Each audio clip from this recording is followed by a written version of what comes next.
My name is Dr. Heather Fowler. I'm the Director of Producer and Public Health at the National Pork Board.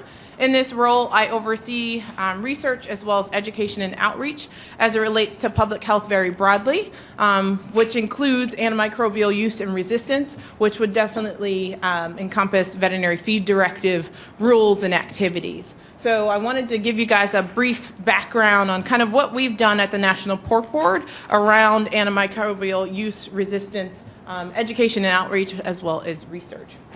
So I broke my presentation up into two sections, pre-VFD and post-VFD. So we're going to use that as our timekeeper there. So starting before the Veterinary Feed Directive, I know I'm preaching to the choir here of what the VFD really did. It's really the FDA's GFI 209-213, and it was around medically important antibiotics. So it governed how we can use medically important antibiotics, and it's important to say that piece, medically important. So essentially this rule banned the use of medically important antibiotics for growth promotion and nutritional efficiency purposes, so the non-therapeutic, quote-unquote, uses of these types of antibiotics. It still allowed the therapeutic uses, so for treatment, control, and prevention of disease, but then it required additional paperwork. So we're going to be focusing on the Veterinary Feed Directive, which is very specific for feed-grade antibiotics. So you need to have a VFD if you're prescribing those, which means a veterinarian has to have seen your animals and prescribed it for a given purpose. Ahead of the release of the Veterinary Feed Directive, the National Pork Board launched an 18-month-long educational campaign, making sure you guys as producers were aware of the rule change and were prepared to implement it when it came out. So you see a lot of the focus here on that kind of change from 2016 to 2017, because that rule went into effect on January 1 of 2017. And so what we tried to do was we distilled the rules and regulations into 6 easy steps that you as producers could implement ahead of that rule, so you were ready to implement it once it went into place on January 1, 2 years ago. We also had educational materials that we put out. We pulled out the responsible antibiotic use section of the PQA Plus.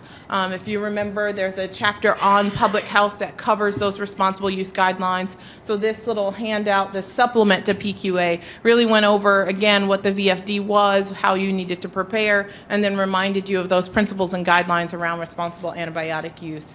We also had fact sheets and other handouts. And then we housed them all on our website at the Antibiotic Resource Center, which was pork.org/antibiotics. Now that website still exists. You can go to that. I brought some magnets with me today that will direct you to our public health landing page, so pork.org/public-health, but this information is still housed there. It's some historic information, again, around the VFD, what it means, but also new information as it becomes available. So that's really our pre-VFD era. And today we'll be talking to extension specialists, to veterinarians, producers, to feed mill owners about how they interact with the VFD. Now, again, at the National Pork Board, we've taken a very One Health approach to antimicrobial stewardship very broadly, so how we in the industry use antibiotics. And what that means is we're working collaboratively with other protein groups, with other industries, with other agencies and institutions, making sure that we take a holistic approach to understanding how to continuously improve how we use antibiotics. And in doing so, we're really taking a leadership role in this area. So one place where we've started to forge new partnerships is with the folks at Pew Charitable Trust. We've been engaging with them over the past 2 years around developing a stewardship program. I should also mention that this stewardship program, or these activities, were co-led by folks at the Farm Foundation. So we met with them quarterly to discuss. It wasn't just us. Some of our customers were at the table. I'll show you that in a second, as well as other animal protein groups, trying to get a grasp on stewardship, how to better improve stewardship in the various animal production groups, and come to an agreement on what kind of components, so what are the things that should be included in every single stewardship program. Here's a list of the groups that participated. Within swine, we had NPPC and then us at the National Pork Board. A press release came out this past December on the 18th, highlighting our accomplishments that we, again, worked together in a very One Health way to get a better idea of what a stewardship program would look like in the food animal area. And we will continue to move forward and find ways to implement these stewardship teachings and develop a program within the swine world. So keep an eye out on that. Some other activities or some other groups that we participated with have been the Centers for Disease Control and Prevention. They have a year-long antimicrobial resistance or AMR challenge going on that started in September of 2018. And essentially, participants in this challenge, so it says challenge accepted, we at the National Pork Board participated or are participating in this year-long challenge. And part of that is to really reevaluate what activities you've participated around AMR, what research you funded around AMR, and really to just to reinforce an overall commitment to antimicrobial stewardship once again. So one of the things we did, there's a picture of folks from the Pork Board, AASV, as well as National Pork Producers Council. We went down to the CDC, met with some of their folks there, met with various teams there around antimicrobial resistance as well as other public health outcomes, and just really visited with them, reminding them that we ourselves are resources. We are experts as it relates to the swine industry, and that if they want to release educational materials, that they should definitely work with us. So it was really bidirectional sharing of activities and programs as it related to public health very broadly. We also participated in the Global One Health Day and promoted antimicrobial stewardship once again. So the buzzword and the key word here is antimicrobial stewardship, though we will definitely be focusing on veterinary feed directive throughout the rest of this panel. Another thing we did was we updated our policy and position statement. We first released that in June in 2015, and by participating, in this AMR challenge, it gave us the opportunity to revisit some of that language and tighten it up. So we, instead of having a policy and position statement, we reduced it down to one succinct position statement. And again, this allows us to reinforce our commitment to stewardship. I want to end with a quick update on some activities by the FDA. So you may or may not know, FDA releases a sales report each and every year. It's based on antibiotic sales from the distributor. So it's not representative in any way, shape, or form, really, of on-farm use, but it's the closest we have at this time. We are still working with some researchers to get a better grasp on a better metric for on-farm use, how to really collect that data. But as of right now, what we have really is this FDA sales report.